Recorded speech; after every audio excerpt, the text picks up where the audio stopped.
સુરતમાં આજે bar council of ગુજરાતની ચૂંટણી બાર કાઉન્સિલ ઓફ ગુજરાતની ચૂંટણીમાં 8,500 મતદારો ચૂંટણીમાં અને કુલ 11 ઉમેદવારો ચૂંટણી રેસમાં દરેક ઉમેદવારો દ્વારા ચૂંટણી જીતવા એડી ચોટીનું જોર અને સવારે 10 વાગ્યાથી ચૂંટણી પ્રક્રિયા શાંતિપૂર્ણ માહોલમાં ચાલી રહી છે. સુરતમાં આજે બાર કાઉન્સિલ ઓફ ગુજરાતની ચૂંટણી બાર કાઉન્સિલ ઓફ ગુજરાતની ચૂંટણીમાં 8,500 મતદારો ચૂંટણીમાં છે. કુલ 11 ઉમેદવારો ચૂંટણી રેસમાં દરેક ઉમેદવારો દ્વારા ચૂંટણી જીતવા એડી ચોટીનું જોર લગાવે.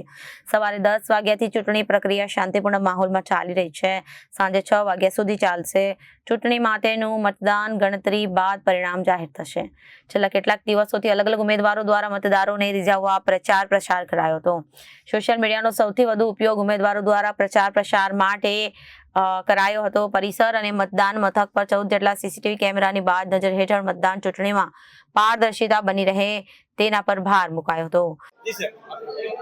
I'm Mahesh Bharia, advocate from Ahmedabad. I'm a co-owner of the BCG appointed person.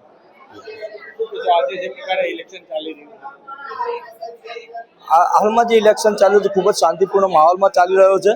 પાછલા વર્ષોમાં ખરાબ અનુભવો હતા એવી અમે વાતો સાંભળી હતી. અહીંયા આવ્યા પછી એવું કંઈ લાગ્યું નથી.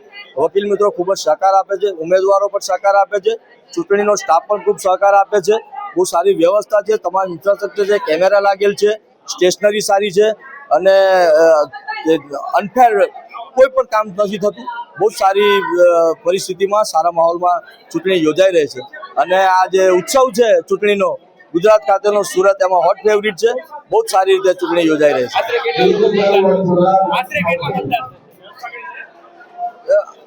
કુલ મતદારો 8,000 છે પણ અમે પાછલા વર્ષોના આંકડાને જો અનુમાન કરીએ તો 6,500 ની આસપાસ મતદાન થઈ શકે એવી શક્યતા છે. Reporter Arvind Rathod, Janadesh news, Surat.